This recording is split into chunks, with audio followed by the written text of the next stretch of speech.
Thank you very much. So thanks everybody for being here today. I want to talk about efficient and robust machine learning from massive data sets. And this is all going to be joint work with my amazing students and collaborators from UCLA, Stanford University, and University of Washington. Okay, so as we all know, machine learning is becoming mainstream in lots of new and exciting applications. Here are some of my favorites: personalized medicine, robotics, finance, and autonomous cars. In all these applications, we are dealing with lots of data, massive amounts of data. And what we want to achieve is that we want our machine learning algorithms to be able to process all this data and make decisions or do actions without human intervention, right? And in all these applications and in almost all the machine applications that we have, few data is the fuel our machine learning tasks and machine learning algorithms, basically. So let me show you an example. Here's an example of object detection. This is from Google AI a few years ago. And as you see on the x-axis, when we increase the number of examples, the training examples, from 10 million all the way up to 300 million, we get this exponential improvement. Y-axis is in log scale. We get this logarithmic improvement in the performance of the object detection task. So this clearly shows how important data is for our machine learning algorithms. However, there are a couple of issues. While this is looking nice, there are a couple of issues with training on big data. So the first issue is that training on large data sets could be very expensive. Let's look at some numbers. For example, training on a single deep model, GPT-3, on 45 billion terabytes of data. This costs $12 million almost. This takes more than a month for us to train this big model. And this consumes a lot of energy and importantly, produces a lot of CO2 and carbon footprint. In this case, the same as driving twice the distance from the Earth to the Moon and back, right? So these numbers are huge. This clearly shows how expensive is or could be training on large data sets, right? Second issue is that we know that real-world data sets are often imbalanced. And for example, let's think of a self-driving data. We have these larger classes of cars, pedestrians, traffic signs, and this is smaller but very important class of accidents and crashes. And when we just blindly train our big models on all this data, we may miss very well this very important and small class. And a lot of times we have these biases, again, in the data sets towards the larger classes. So besides, like in addition to model being performing poorly on the minorities, these spurious biases that we have usually in the majority classes, this doesn't let the model to generalize well and perform well on the out of distribution if the distribution slightly changes. And this is not what we want, right? Other issues, there's another issue, real data is often unlabeled. So we usually label this data ourselves, either using automatically, like using another model, we label this data set automatically, or we use techniques like crowdsourcing, right? And what happens, because these techniques are not perfect, obviously we get a lot of mislabeled data sets. And these big models can very well overfit and memorize all these mislabeled data points in these large data sets, and this degrades their performance a lot. Final issue is that because many of these large data sets we are collecting from the internet or these are provided by users, an adversary can easily add or introduce a couple of malicious data points into these large data sets. And what happens is that these malicious data points, although being small in terms of the number of them, they can easily change the prediction of a test time example. So they do not, importantly, they do not drop the accuracy of the model. So we cannot notice something bad is happening.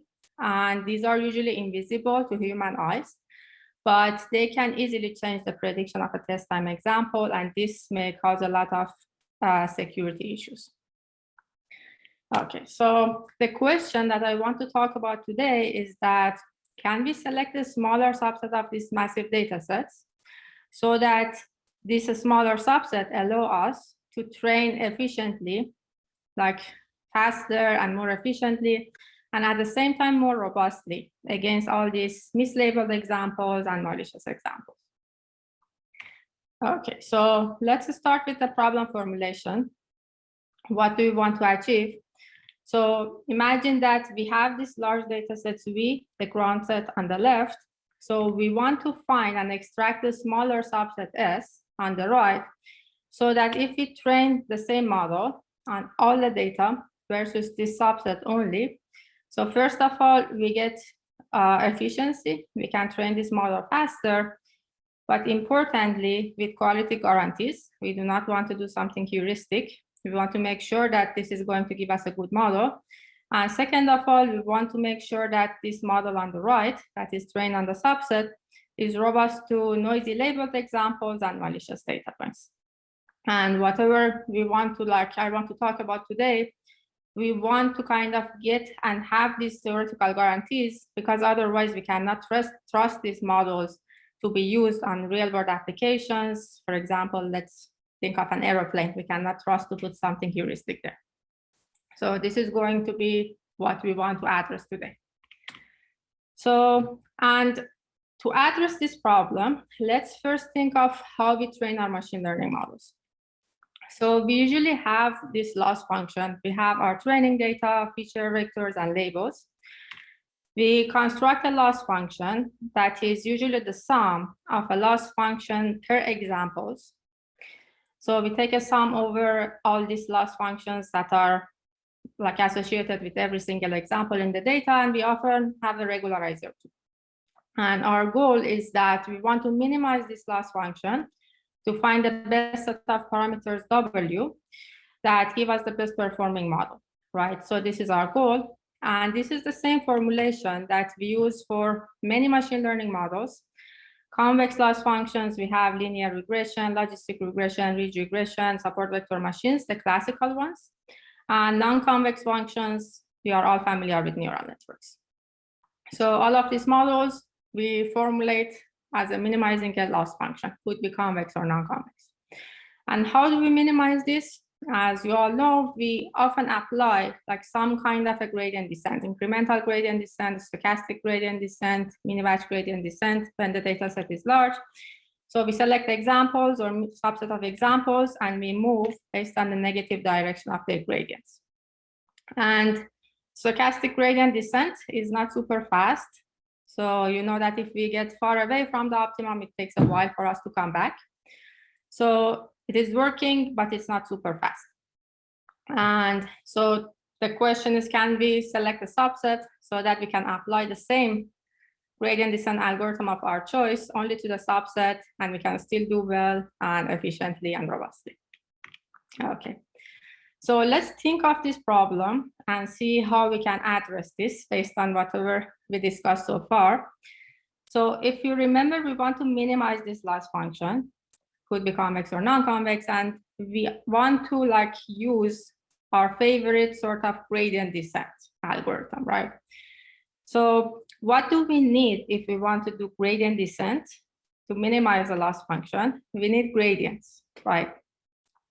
So the idea here is that if we can find a subset that has the same gradient as the gradient of the full data, then we can make sure that we can apply our favorite choice of gradient descent only to the subset, and we can converge to a neighborhood of the optimal solution that is training and applying gradient descent on the full data, right? So this is the high-level idea.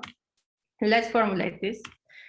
So formally, we want to find the smallest subset S on the left that on the right gives us a very similar gradient to that of the gradient of the full data. So the gradient of the full data is the sum of gradients of all the examples in our data, and gradient of the subset is the sum of gradients of only elements in the subset. And we also assume that we can weight every element in the subset so that we can match the gradient of the full data. And we don't want this difference to be larger than epsilon. So epsilon is the error that we can tolerate. And this is up to us to go with what epsilon depends on the application.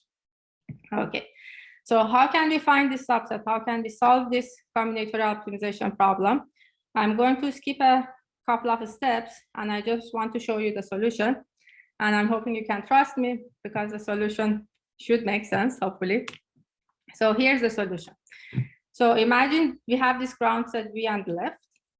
This is the feature vectors and labels.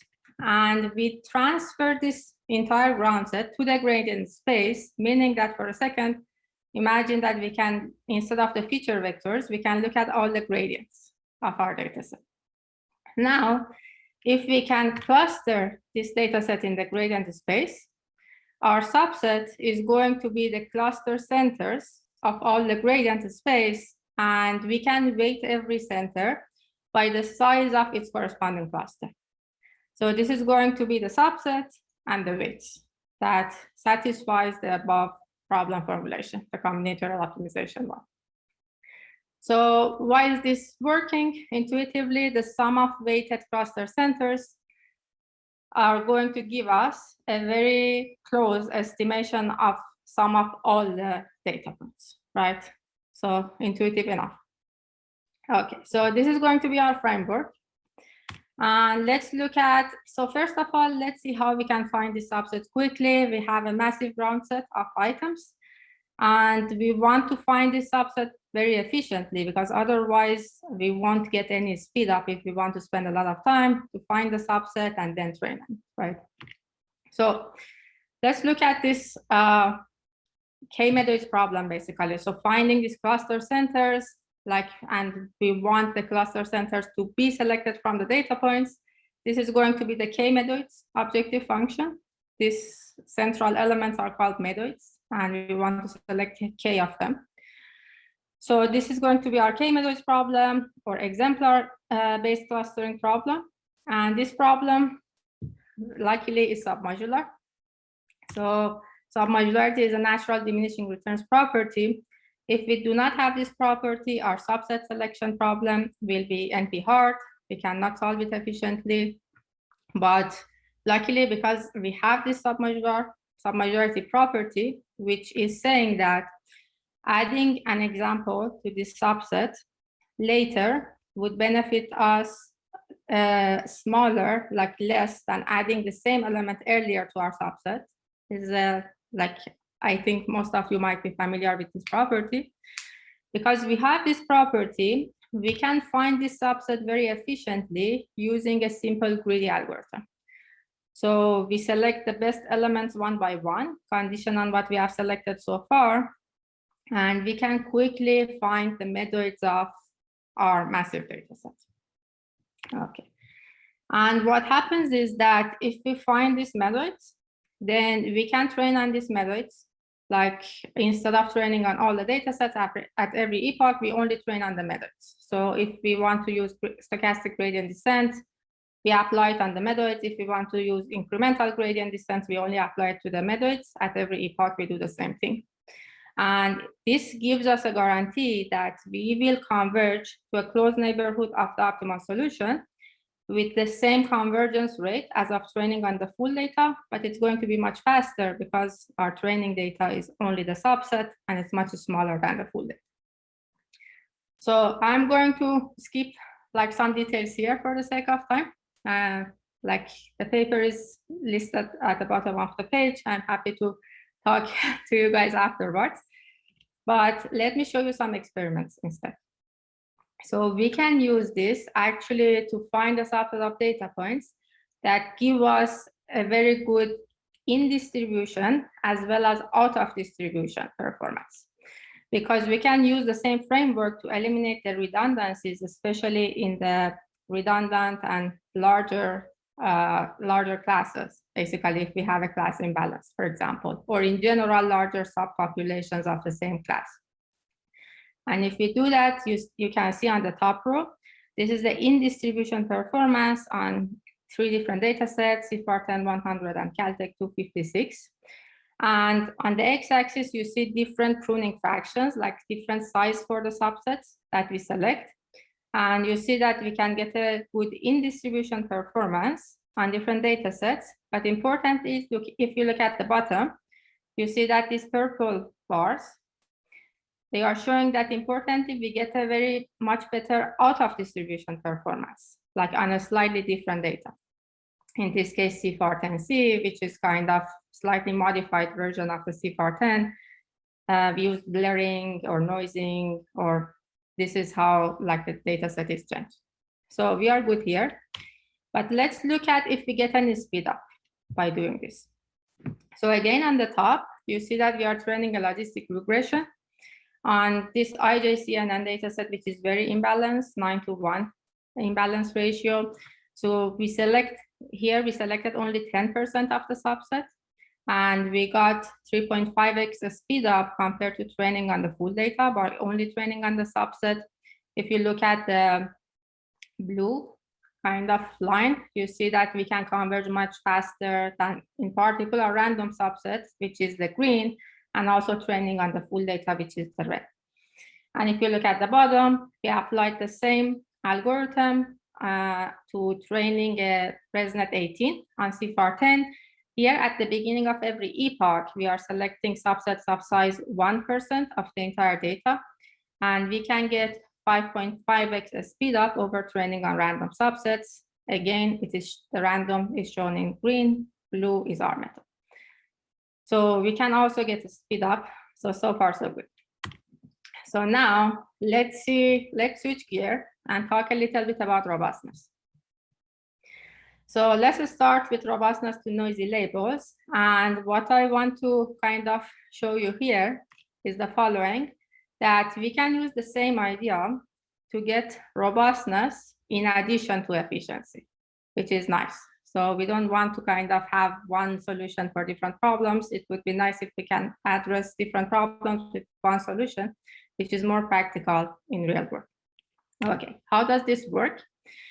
Again, let's look at our problem formulation. Let's assume that we have this neural network in this case, and we have a squared loss, simple loss, because it makes the theory easier, and we want to use gradient descent to train this neural network. So if we look at the gradient, we can decompose it into this very big Jacobian matrix times the residual. Residual is just the error of our predictions versus the actual labels. And the Jacobian is this huge matrix of all the first order partial derivatives of the network with respect to all the parameters for all the data sets. So a very big matrix. So we cannot work with this efficiently, no way, but we can use some properties of it. So what are these properties? So this huge Jacobian matrix is actually very low rank, meaning that if we look at its singular values, you see that we have a number of large singular values, not too many, but the rest, the millions of the remaining singular values are actually very, very small. What does this mean? It means that we have this low dimensional space, which is important for us. We call this information space, and we have this huge, very high dimensional space, which is not important at all. We call this noise answer space.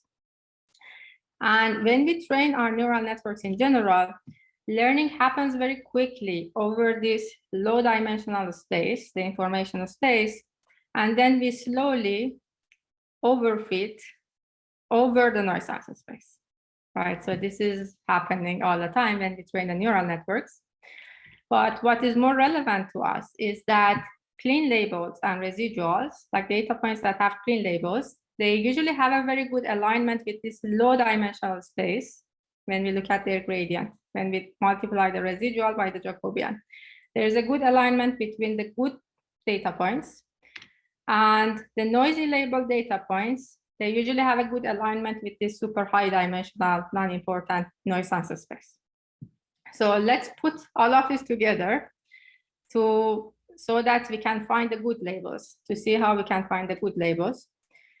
So if we put all of this together, so the good labels fall on a low dimensional space, bad labels fall on a very high dimensional space. In high dimensional space, everything is far away from each other. So these noisy labeled examples are spread out in the gradient space. But the good labeled ones that are falling on this lower dimensional space, the ones that are similar to each other, they cluster, because in a low dimensional space, everything is closer to each other. So clean data points cluster in the gradient space, and noisy data points spread out in the gradient space. So if we, again, find the cluster centers in the gradient space, we can only train on them. We can be sure that these data points are mostly good labels, and we can get theoretical guarantees even for training neural network for their robustness. And this is the same algorithm that we use for efficient training. So we can have efficient and robust training at the same time. Okay, so let's look at some experiments quickly. Here you see that we are training on CPAR10. This is the ResNet again. And we have 50% mislabeled examples in our data. We are selecting subsets of size 30%, 50%, and 70% of the data. And you can see that for 30% on the y-axis, you see that we are almost finding all the good labels.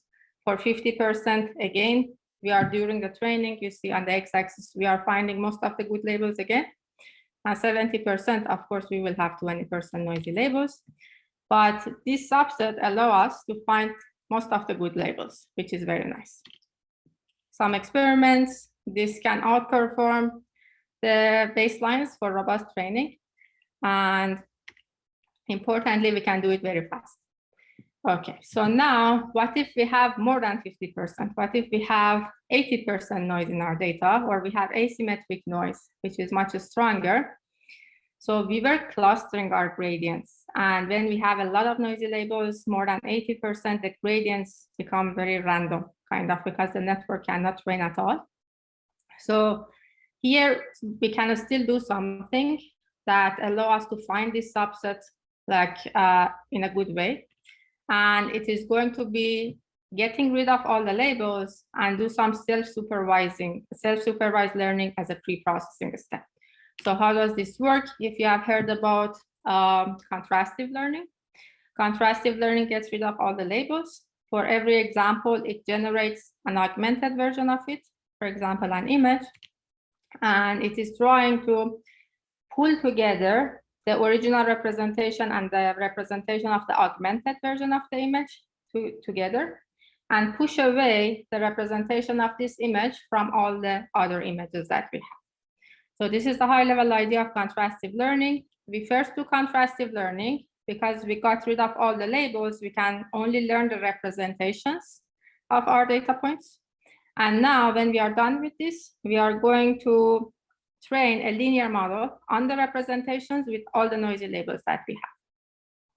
So here, because we already have good representations, we can prove that now that we are training this network, we are not going to overfit the noisy labels with this linear model. Why is that? The reason is that we can show that this network that we trained with contrastive learning gives us this representation that are going to be the Jacobian of training this linear model in the end. And these representations, interestingly, have this representation matrix, the big one for all the data points. This has one large singular value corresponding to every subclass in the data. And the rest of the singular values are very small. Here we can see that on the right blue bar, we have only a couple of large singular values. The rest are small, the left blue bar. And interestingly, so when you look at these large singular values, they have a good alignment with the clean labels. Even though we have 80% noise, these large singular values have a good alignment with the clean labels of the data set. And these small singular values, they do not have a good alignment with these clean labels. And because these are very small, they are not doing, they do not overfit for us. These are super small, so overfitting happens super slowly, basically. So if we do this pre-processing step, then during the training, we can still select our subsets based on the gradient, and we will be fine probably, which is nice. So here you can see that when we do this pre-processing step, self-supervised learning, even though we may have 80% symmetric noise or 40% asymmetric noise, we can do much, much better, and this is going to help us a lot. Okay, so a real-world data set, like web vision, we still do great. We get 4% improvement. So noisy labels, we are fine too. So let's kind of quickly, in a few minutes, talk about corrupted examples too, attacks. What if you have attacks? And I want to show you that still the same framework we can use to also find these malicious data points and get rid of them. Okay, so how do the attacks work? In a high level, what the adversary wants to do is that the adversary selects, like, let's say 1% of the data points, and it is adding small perturbations to this 1% of the data points so that it's not visible that the image is changed. But the goal is the following. So we have our training loss here on the left, but the adversarial loss is that, if you remember, the adversary wants to change the prediction of one data point at test time. So he knows what is that test time data point, we don't know. But because the adversary knows this test time data, it is going to flip the label of it to an adversarial label, and he wants to change the prediction of this data.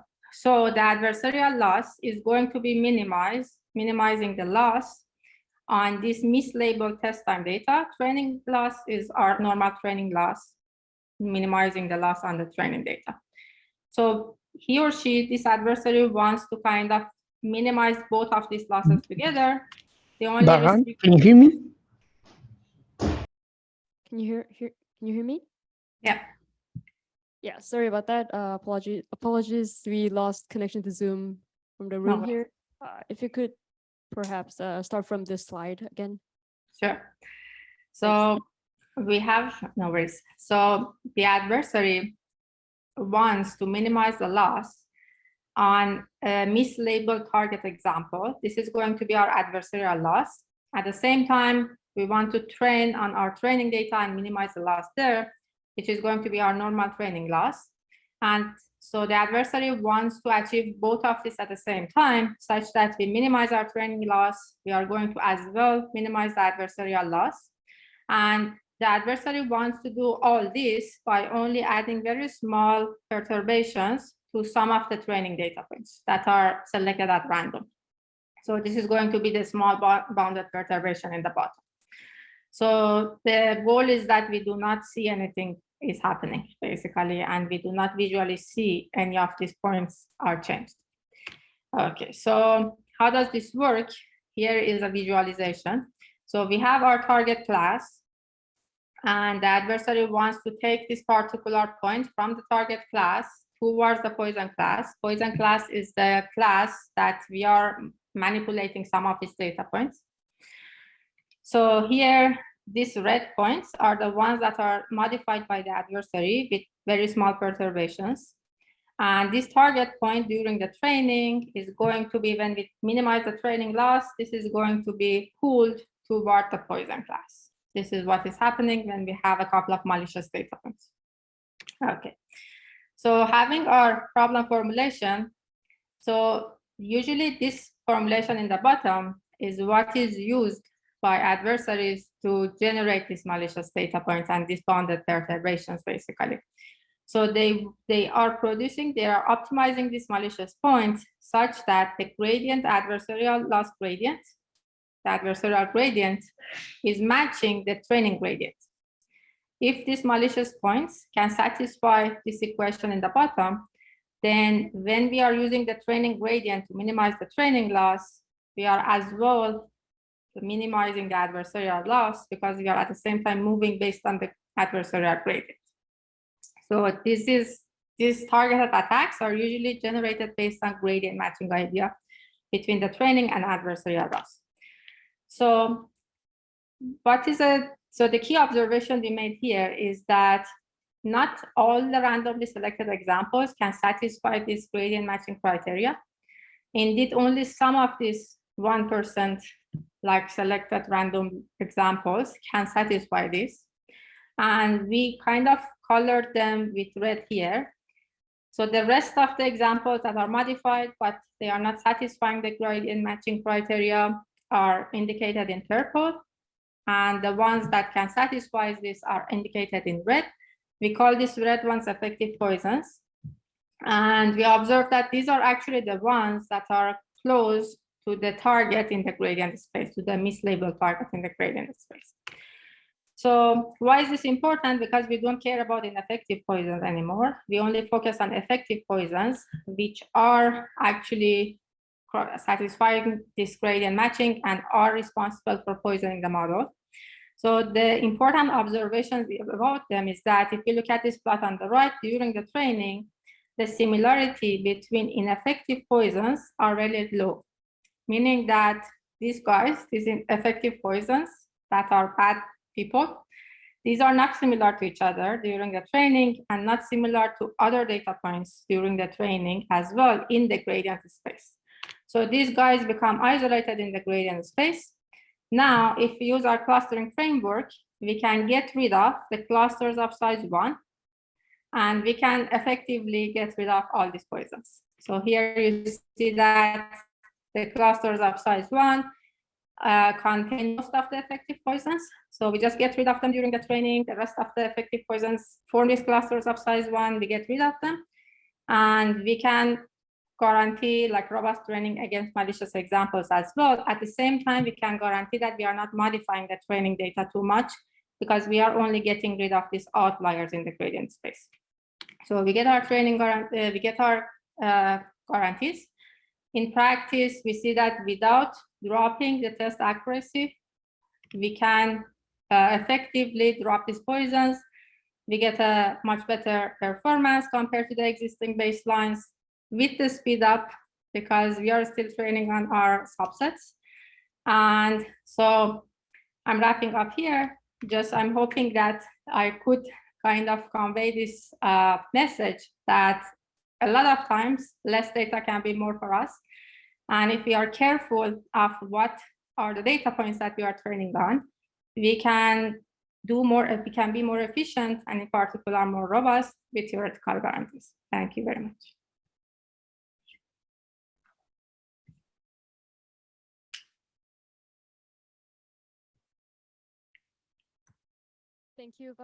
Thank you for the interesting talk. Do you have any questions in the audience?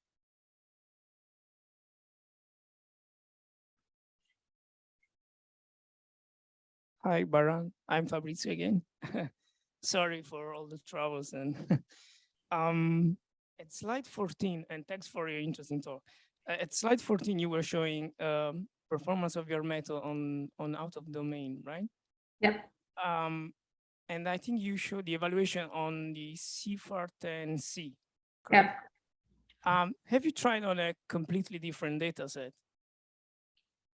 Like, completely meaning not tiny ImageNet? That's a great idea. We should try. Yeah. Okay, thanks. Thanks again. No, of course. No, that's a great idea. We will try and let you know. Hi. Very nice talk. Very interesting work. I have a short question, which is that I don't know whether you're familiar with the work, but there's some work on core set selection for Bayesian inference. Yeah. I was wondering the core set selection through gradients that you showed that fits somehow nicely into approximate Bayesian inference with HMC, for example. Whether you have looked into this, whether there are some ways to speed up gradient-based approximate inference through what you proposed. So that's a great point. I think there are a lot of similarities. So if I remember correctly, for Bayesian inference, we are mainly producing a core set for the loss, which is going to be made out of these probabilities for the data points maximum likelihood formulation. And here we focus on the gradients because we want to provide gradient descent guarantees, but I believe the high level idea might be very similar, or at least the submodular optimization algorithm is very similar. So it would be very interesting to kind of explore more of these similarities between the two and kind of finding a mapping between the two. I think that would be a great idea, actually. Yes. All right. Yeah, let's thank Baharan again. Thank you.